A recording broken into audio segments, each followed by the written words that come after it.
Bonjour, bonjour, content de vous retrouver pour une nouvelle VOD de StarCraft 2. Donc sans plus attendre, je vous envoie le grand écran ainsi que le replay.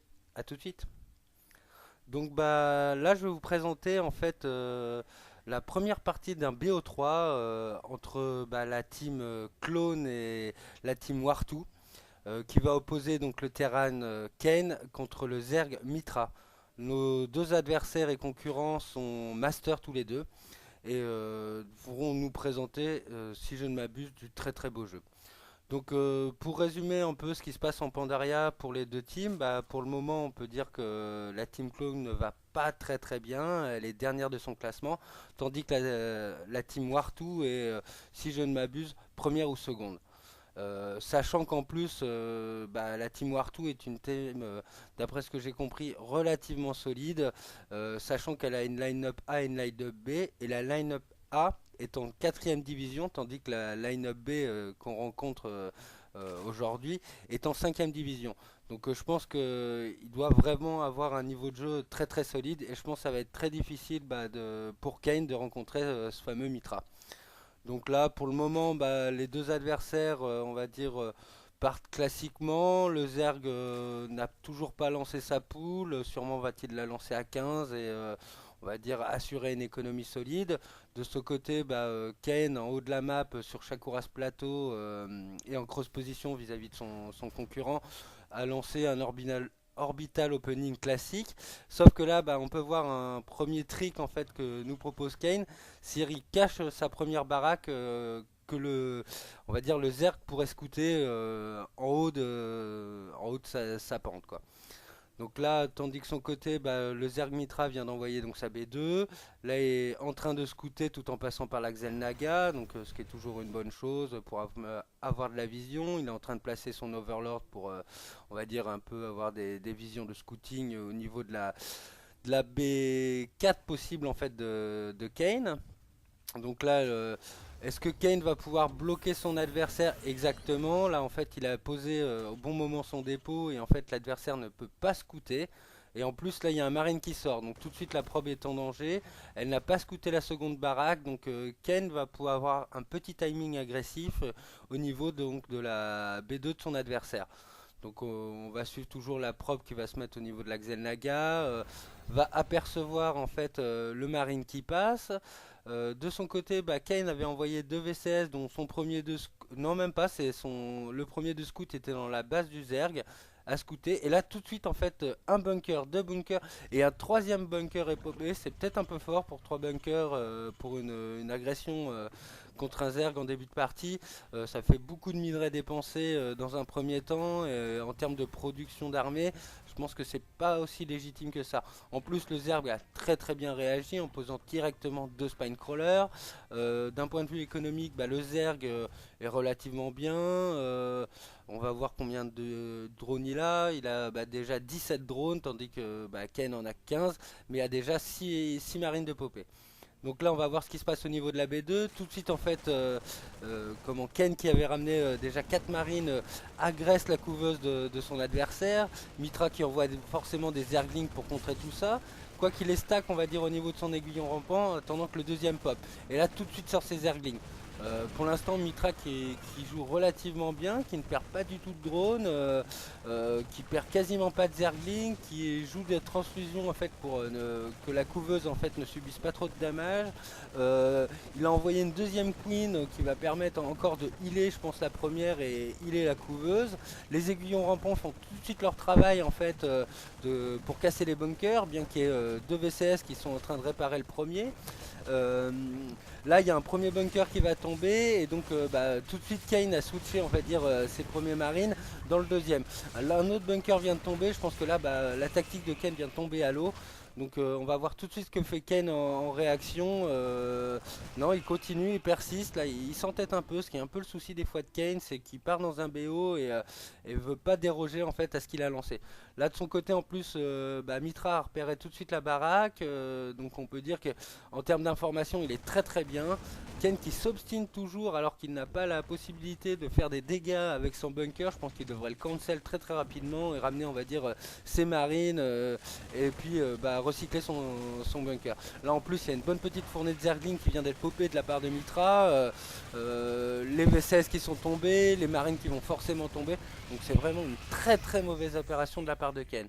Donc la Ken qui va essayer de voler, on va dire sa B2 à l'aide des deux baraques qu'il avait construit, plus une troisième qui va mettre en production.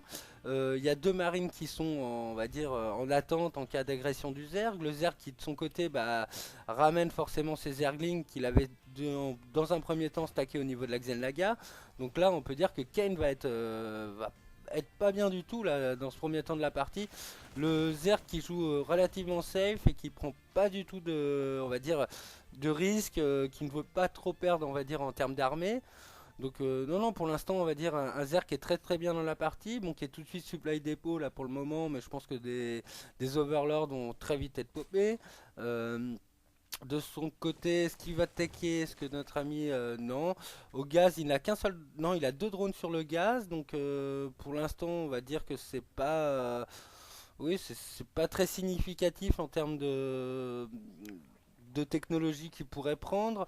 Là, de son côté, Ken fait du full marine, vient d'envoyer, enfin, a envoyé une usine et construit un laboratoire technique, donc sûrement pour envoyer du tank, et avec deux spatioports. Donc je pense pour avoir des midi-vagues pour soutenir. Ah non, en fait, là, il le met sur un spatioport, donc peut-être allons-nous avoir de la Banshee. Le problème, c'est que je crois que là, Mitra, non, il n'a pas encore envoyé de chambre d'évolution. Mais bon, il y a quelques queens pour le recevoir, donc tant que le clock pop, Mitra va être relativement bien. Donc un deuxième gaz est pris, donc c'est peut-être plus une chambre d'évolution va être popée. Donc là, forcément, la Banshee va vraiment être useless avec autant de queens et une possibilité de mettre des sporuleurs rampants. Donc est-ce que oui, il a quand même recherché, on va dire, sans l'information qu'il avait sur la base du Zerg, le cloak, mais on va dire cette recherche qui coûte relativement cher va être inutile pour les Banshees en fait de Kane. De son côté, l'usine en fait a été switchée en fait du laboratoire technique, donc en fait si elle va être utilisée, ça va être forcément pour des hélions dans un premier temps et pas du tout pour des chars en mode siège. Ken de son côté, on va dire, a relativement une bonne économie, envoie des mules. De son côté, le Zerg a envoyé le Zergling Split, l'attaque numéro 1 de mêlée. Donc un Zerg qui est relativement bien dans la partie avec 20 supplies de pop en plus. Mais bon, c'est pas très significatif dans ce match-up là, en sachant que les Zergs peuvent très très vite se faire dépoper. Le seul souci qu'a Kane, c'est qu'il n'a pas répondu en fait au plus 1 d'attaque, ne l'ayant pas scouté par un plus 1 de défense. Donc là, les deux Banshees qui commencent à arriver, on va regarder un peu le travail d'Aras qu'elles vont faire dans un premier temps. Mais bon, je pense qu'elles vont tomber tout de suite sur les queens, plus peut-être des spoilers rampants qu'aura popé le Zerg en attendant. Donc là, le Zerg qui passe T2 en fait, et qui a popé une troisième base en haut de la map. Donc le Zerg qui est très très confiant en fait dans cette game, qui sent qu'il peut vraiment faire de l'économie. Là, tout de suite, il est réactif vis-à-vis de tout ça, sachant que les Banshees peuvent rien faire. Il y a le sporuler rampant. Kane quand même essaye de taper la chambre d'évolution, mais là il y a un vigilant qui sort et tout de suite les Banshees partent en arrière et c'est vraiment un fail de la part de Kane. Donc là on peut voir sinon que le Zerg a stacké tous ses Zerglings au niveau de la Xel'Naga, part faire un run-by sûrement en B3, mais va découvrir que Ken n'a pas pris B3, donc va je pense se stacker au niveau de la B2. Où en est sinon la couveuse du Zerg? Elle va bientôt popper. En termes d'unité, on va dire que le Zerg est pas mal, mais sans plus, il a que 38 drones. Il pourrait être beaucoup plus à ce stade du jeu, sachant qu'il a 3 kills, il peut faire beaucoup d'injections. C'est vrai qu'il a popé énormément de Zerglings, donc ça lui a coûté quand même très très cher. Plus il a posé énormément d'aiguillons rampants.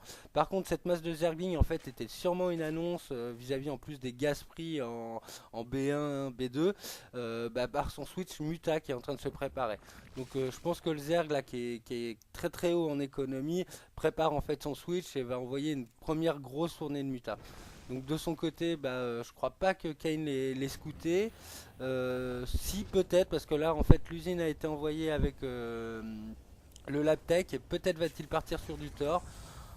Sinon, bah, encore deux autres baraques ont été envoyées, donc je pense beaucoup de marines en soutien. Et là, il y a deux labtech qui sont inutiles, donc je pense qu'il y a avoir deux autres usines qui vont être popées. Donc là, pour le moment, le Zerg est encore bien, il cherche Carapace niveau 1 et le bâtiment à chancre. Donc là, le Zerg est d'un point de vue technologique très bien dans sa partie.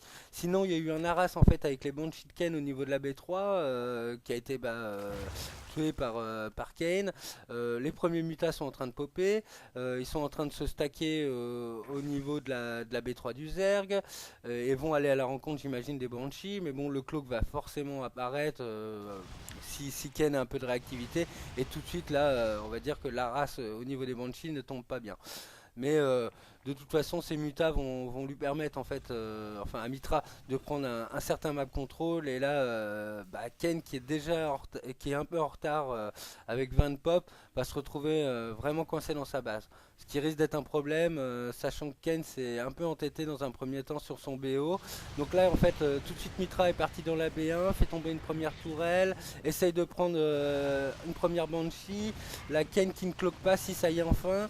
Donc là, un premier VCS qui tombe et tout de suite Ken envoie des marines. Et là, le Zerg est obligé de backer. Quoi qu'il back en B2, non, il tente même pas l'agression. Là, il vient de tomber sur une tourelle. Donc là, de son côté, Mitra vient de renvoyer en fait une B3, mais cette fois-ci a posé un spoiler rampant. Donc s'il y a, on va dire, une agression Banshee, au moins, il pourra tout de suite la détecter. Donc de son côté, Ken a pris le plus 1 d'attaque, a en même temps envoyé le Steam Pack, donc il commence on va dire à envoyer quelques éléments technologiques et quelques améliorations. Là les décharges sont popées, il n'y a toujours pas le mode siège qui a été lancé, un premier Midivac. Euh, une autre usine qui a été mise en construction. Là, il y a du maraudeur qui va sûrement être en préparation, sachant qu'il y a un laboratoire connecté à la baraque. Les mutas de Mitra qui sont stackés au niveau de la B3 possible de Kane, mais qui ne font toujours pas de dégâts pour le moment.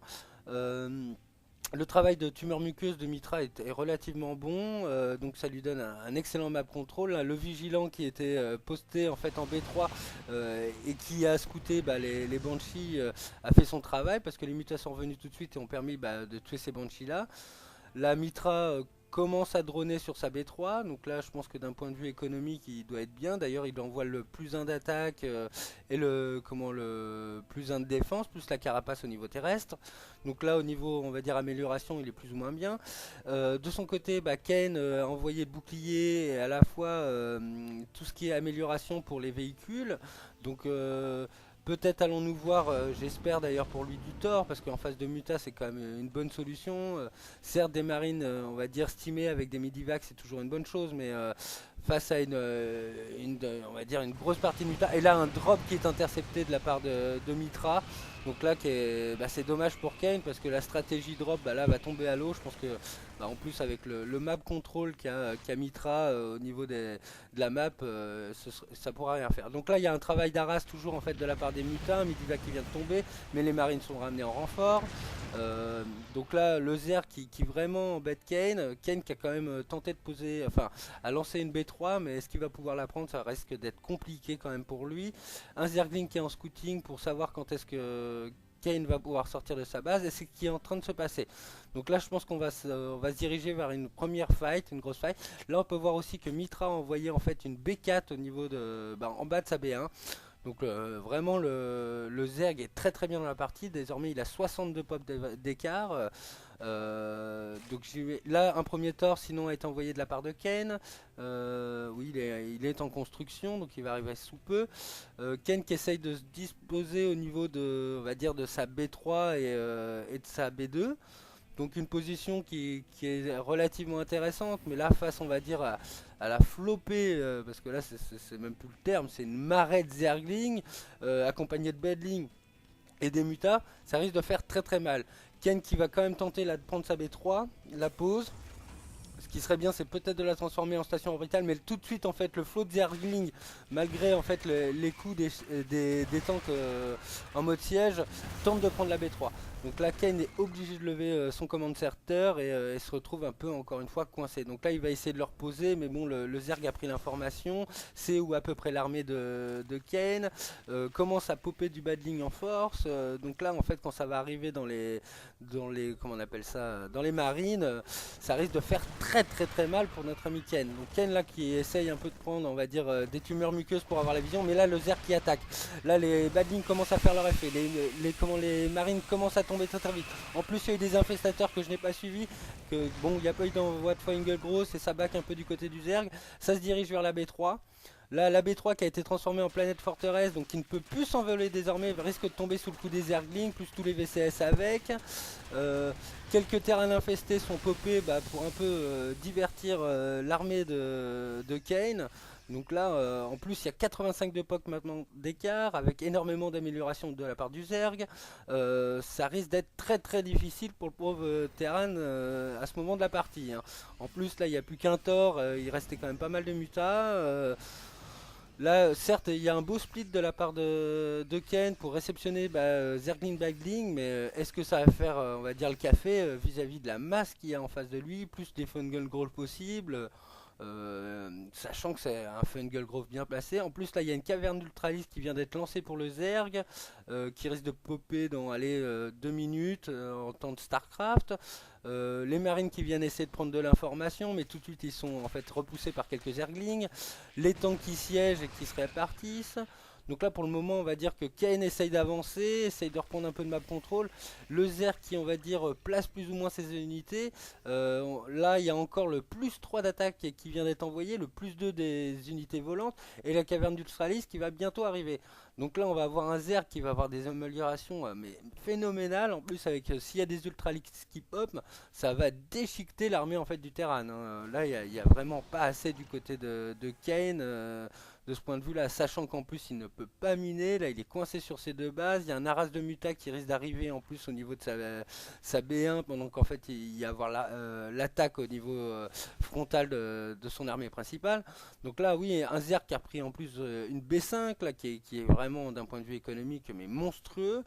Donc là, tout de suite, les mutas arrivent dans la baie, essayent de supply block Ken en prenant quelques dépôts.